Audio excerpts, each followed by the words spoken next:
Good morning, friends. Another new vlog from Shashidharan from Sydney Retired Boys, and this time I'm trying to show you a preparation of some sort of a sweet. It's known as Viral Dubai chocolate, and here is the process. So firstly, to temper the chocolate, we need to cut it very finely. And then one of the ways we can temper it is in the microwave. But there's other methods as well. We're just doing this way because it's probably the easiest with the small amount of chocolate.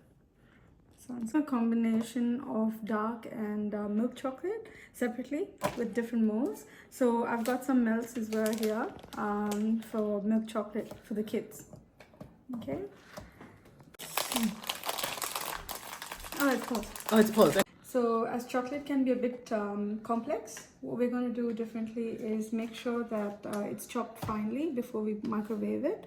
And the other instructions that I've got is that we have to place the bowl of chocolate to the outer circumference of the rotating table in the microwave so that it evenly distributes and melts properly. So that's the next step that's going to follow. Yeah. I'm just going to cut it short. Oh yeah, just do it very roughly. Okay. Yeah, just so you could grab the whole bunch, like you're cutting a vegetable. Yeah. So we're just going to be chopping these blocks of chocolate. Roughly is good. We're just attempting to get an even distribution of the surface area and a smooth texture. So it's just an attempt at that. Okay.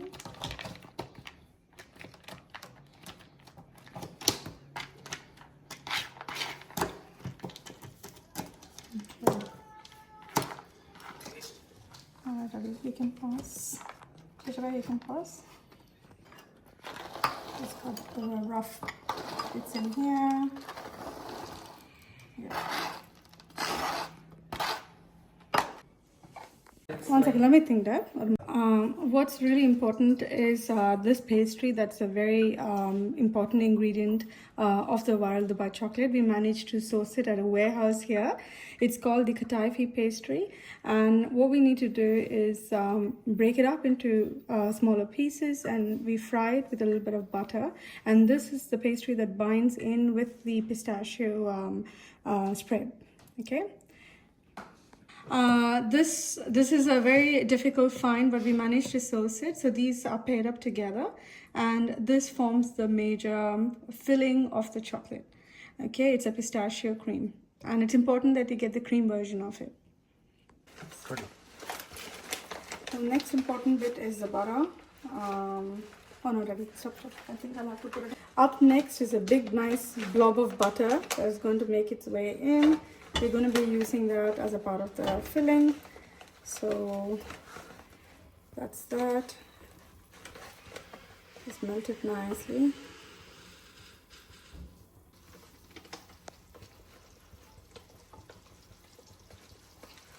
Okay, so now I'll be adding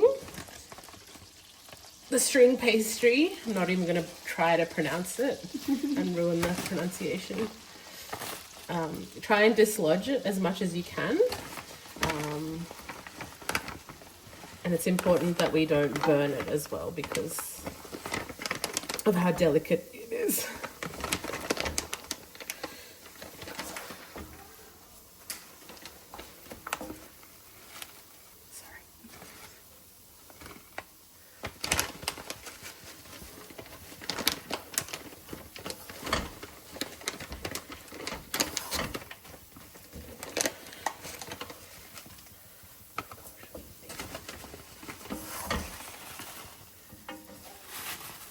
Beautiful. Very slick. Just let it, sort of take form, soften up a little bit, and this is important that it's nice and fried and crispy. Let's make sure we break it as well during the process, so you have these nice tiny pieces in the chocolate block. So we're just going to add a little bit more butter. We really want this to soften and get smaller and not burn. So we're going to add some more butter in and just cook it very gently. on a like a gentle flame. Medium flame? Medium flame. Medium flame. Then it is.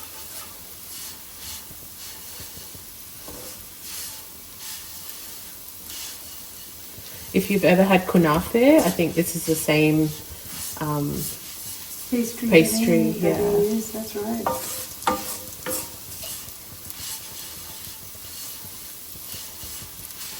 I'll tell you a bit of a story, Nidhi, when we were having, when we went to source the pistachio cream, we've had the warehouse manager stay by, and he said, "Oh, I want you to, I was like asking him about this, and I said, "Oh, I need all of these ingredients," and he said, "Yeah, come with me." So we managed to get the cream, and he said, "Look, provided all of that." I asked him where the pastries were. It wasn't in the same shop; it was somewhere else. And then he said he wanted me to actually try the white chocolate, so which is really amazing.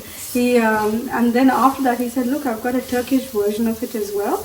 And here you go. And obviously there's a big difference with the cream and the quality of cream that was used as well. So it's very evident.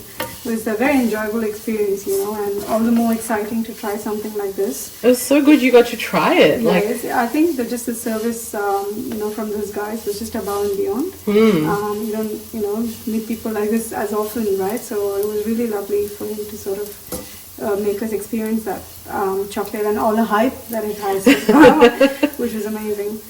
Do you know if it's been sold anywhere else in Sydney? No, I think they are one of the most famous distributors there. Okay. But they do have a larger version of the cream as well for like industrial kitchen. Gotcha. Quite an experience really. I think we'll go on a trek to find these different ingredients. It's really worth it.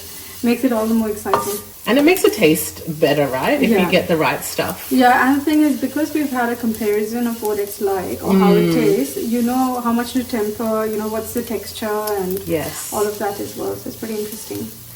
And a big plug for this guy, because the chocolate isn't cheap. So for him to share it with you is just even, That's right. more of a really incredible thing for him to do. Yeah, maybe we will cite his, shop in the as a credit. Yes. Because it's really an experience that he's taken us through on a little journey to source that. And his personal chocolates, it's just something really above and beyond that he's gone about. Exactly, yeah.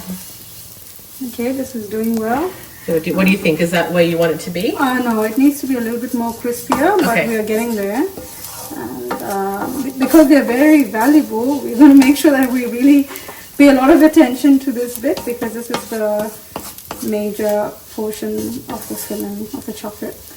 What's important is when this sort of, when we turn off the flame, we need to sort of wait for a little bit for this to cool down before we blend in the pistachio cream. And what we're going to be doing a little bit differently is also probably add a little bit of pistachio nuts in the mix. It's going to give it a bit of an extra kick as well. That's not something that you find in there. It's a cream that we've... You're right, yeah. I've not seen like the videos with the actual pistachio nuts. Yeah. I mean, gives us a room, right, for us to try out different things as well. Yeah. Just...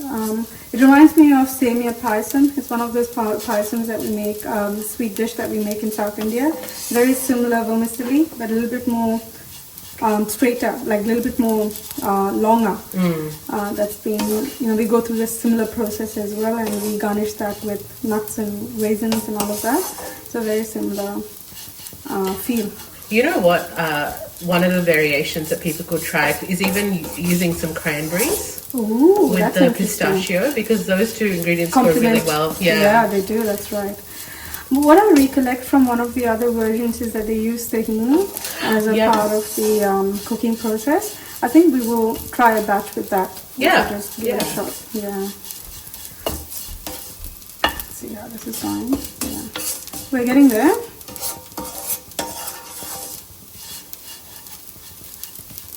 Just reduce the flame a little bit. And the smell, the aroma is amazing. I wish you could experience that, everyone online.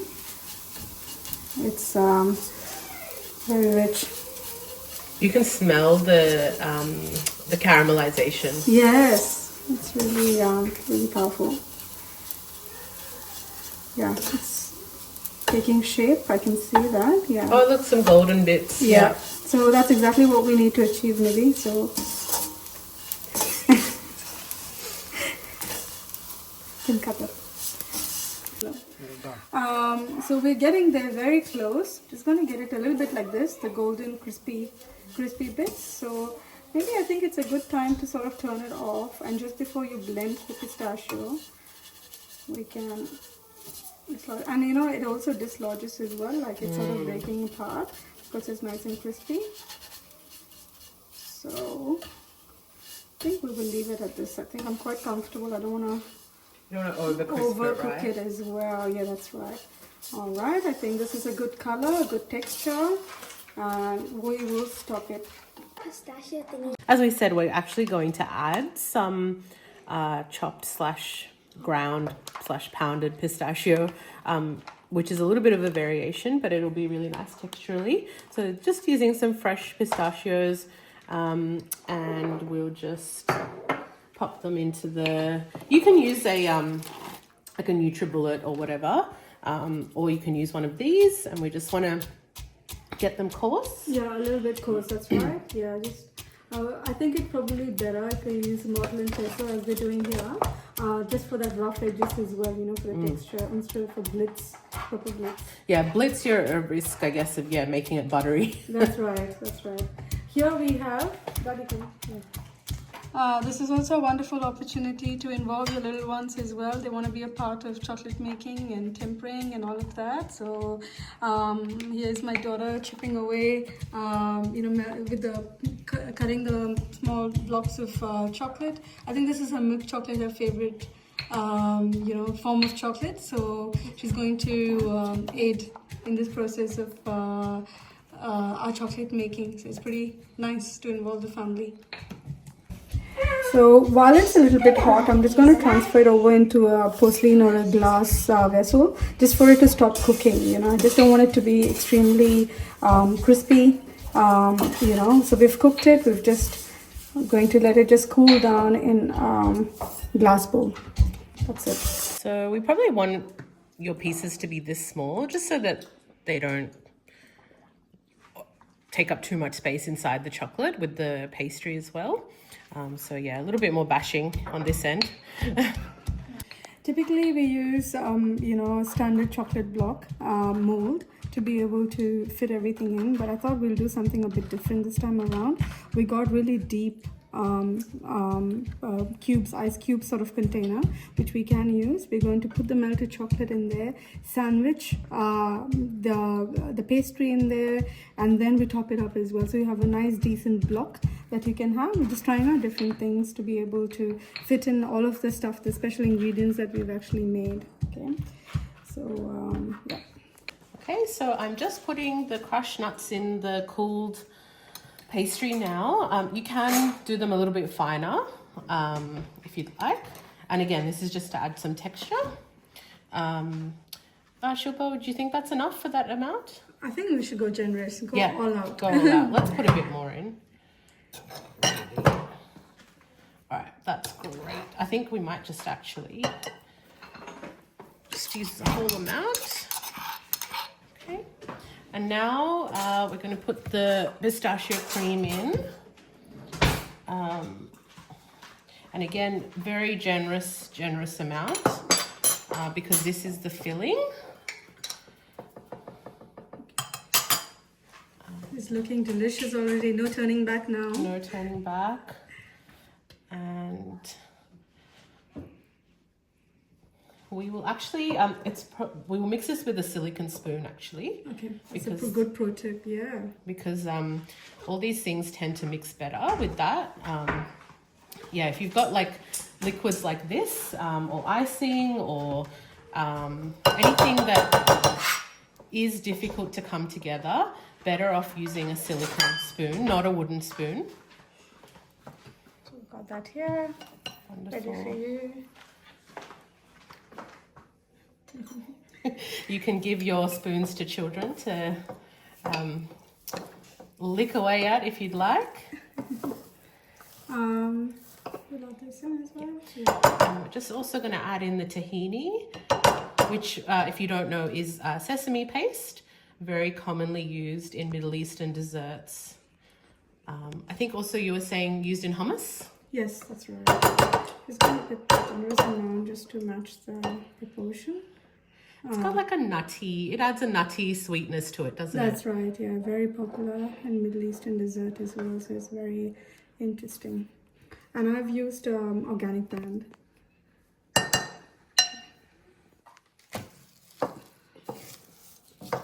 So this probably takes a little bit of time, so just make sure it's nice and combined. You'll probably just come back. So this is a little tricky to do. We just have to make sure that every bit of the pastry is covered, and we should be very generous with this paste, the pistachio cream actually. So it takes a little bit of time of blending because the pastries are dry and they tend to pop out, but we need to get it nice and wet. So somehow, like, this is a good texture. Most of it is coated, but we're going to go really super moist with more cream in there just to make it very generous. It's very important to have that creamy texture, like with good filling. So we're just going all out.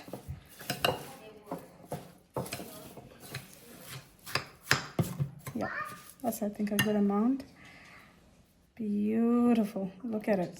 You don't want to waste any of the good stuff. The goodness, that's it. Okay, and then we've got... It's a very interesting texture to deal with, but the smell is absolutely amazing. Okay.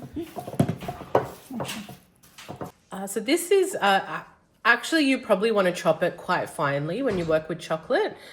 So probably a lot more finely than this, actually closer to this consistency, which our lovely little one has done. Great job at chopping. I think she's better at me. Yeah, I think so too. Better than me in chopping. And really the time it takes to temper is probably out of the scope of this video. But the higher the cocoa content, so dark chocolate will take a little bit longer and at higher temperatures to temper, whereas milk and then white chocolate will take less time. So we're going to put this in a microwave for 3 minutes and then give it a good stir and then see if that is enough. That's superstition. So depends on the strength of your microwave. We may have been a little bit ambitious before in telling you 3 minutes. That's for a 700 watt microwave. Ours is a little bit stronger, so we did have some burnt chocolate. So this is 30 seconds initially. Now this is dark chocolate, so dark chocolate also needs a little bit longer. So we did 30 seconds initially and then bouts of 10. Now because there's still lumps in here, we probably will do another 10 seconds.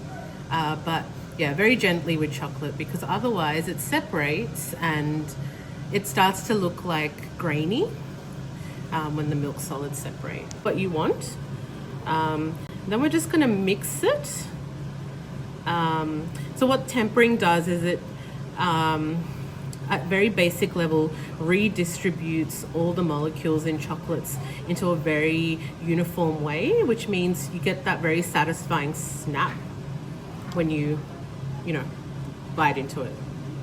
And what's beautiful is the sheen that it has on top as well. I think that's probably an indication of a good melted, evenly distributed chocolate as well. Yes, right? Absolutely. Yeah. There is more of a science to it. I think using a microwave is a little bit less scientific, but you can still get the end result. So That's beautiful. Look at I it think shine. this should be okay. Yeah. We're just going to try pouring a little bit of chocolate into each of these and just try and coat as much as we can. You can use a pastry brush if it's hard to... Oh yeah, that's a good idea. We do have that, so Yeah. we can try and assimilate that. So we're trying to form a little bit of a thicker base. And this needs to go into the fridge as well, so alright. Because it's a little bit thick, we did try just rolling it around to get a coating, but we're actually going to be just using a pastry brush and just brush the inside of the mold. So we'll get a little bit more chocolate in each one, because you do want quite a reasonable couple of millimeters. And yeah, like, chocolate is very hard to work with, so just, you know, just take it as it comes. So you just want to get the chocolate all the way up the sides and at the bottom, so there's a nice coating. Don't worry if it's messy, it all evens out in the end. It's looking really nice. It's got a good coat on each side. Which is really amazing. And if you have a flat mold, you know, obviously you'll need less chocolate, but because we do have this, as we said before, we do have this nice thick filling, so we do want to get quite a thick chocolate layer.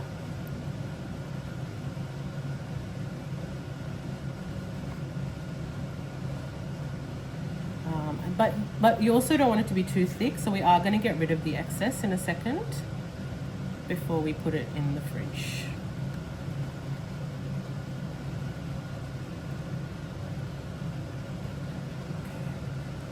So once that's done, we can just check that you've covered all the walls, and I haven't.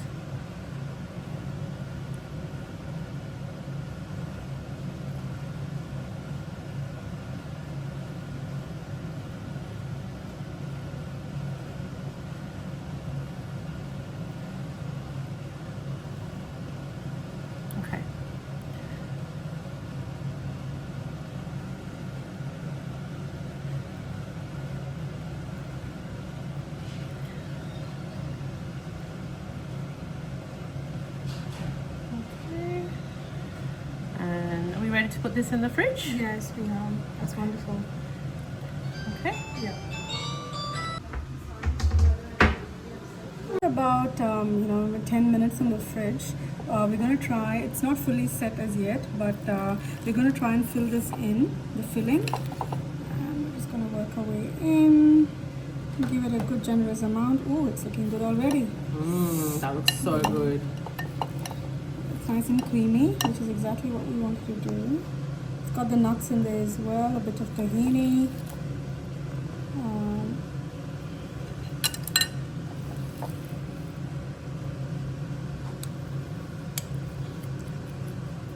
Nice, we'll pack it nicely and we'll cover it up with more chocolate. This may not like turn out entirely, but you know, hit and miss. Yes. And that's what life's about, right? Yeah. You gotta try everything. I think maybe more in there. so we can cover the top nicely. This one as well. I think we'll just probably bring it all the way up. Yeah, yeah. So it's nice and flat. Yeah.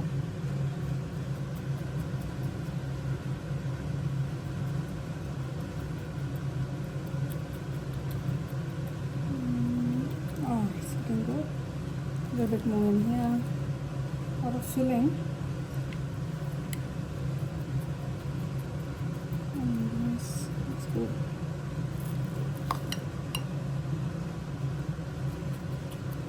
I think poking it in and then making it a bit more tighter might pack it nicely inside. I think we've got a good generous amount in there. Maybe right? bring it to the top, just so we can... All the way to the top? Yeah. Yeah, that's a good idea.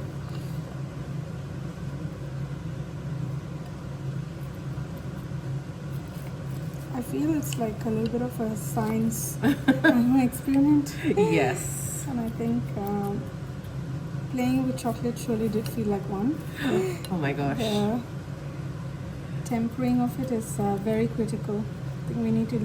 I think you're good at it. You've got a flair for it. No, only when it doesn't come to microwaves. When it comes to the stove, it's Yeah. fine. Yeah. But yeah, I think even my microwave would be very strong. Yeah. I think it's subject to the setting of the microwave, to be honest, right? I think we need Correct. to start small And certainly when I've done it before, one of the chefs kind of looked and went, no, it's not perfect, it'll do. So it's, yeah, apparently very hard. yeah. Good amount, yeah? Yeah, I think so. Yeah. So, it can get a bit messy, but yeah.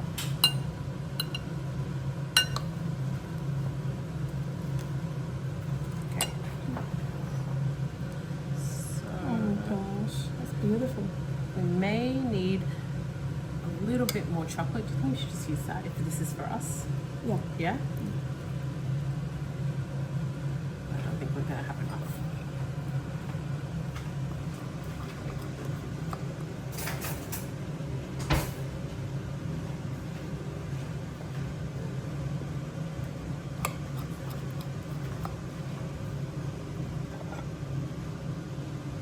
Or that one? I think for the top of the chocolate. Yeah. So actually we need more. I think I'll use all for one side and this one. Is this enough for the other? Sure, hopefully.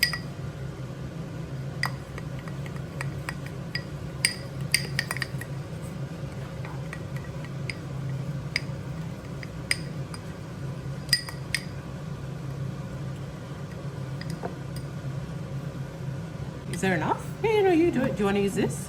Yeah. Let's use this. So here we have milk chocolate for the kids. So it's gonna pour it nice and Nice. looking good. I'm sure they will It's really good. have it in one gulp.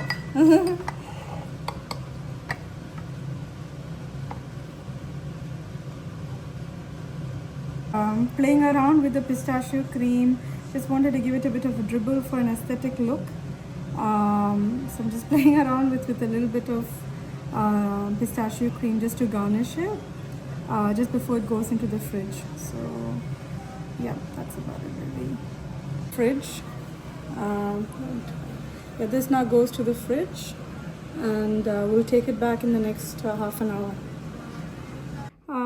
So this is how the final product will look like. So we've got a row of dark chocolates and we've got one of milk chocolate. What we're going to do is let it thaw a little bit, and then we're just going to take it out of the inserts. Okay, so out of the molds. So very excited for us to try it. So obviously the chocolate's now set. It took some time for it to happen. So that's the dark chocolate and that's the milk chocolate with a little bit of drizzle. So I'm really glad we used these large silicone mold. So I'm just going to see if I can pop it. Oh, it's coming out nicely. I'll just see. Another trick to this is actually just popping it up from the top, and oh my goodness, look at this. This is stunning. This is stunning. I'm really glad how this has actually turned out. So this is a bit of a dimension. I'm not going to ruin that chocolate, but look at this. This is how it's filled in. I'm actually just going to give it a bit of a shot.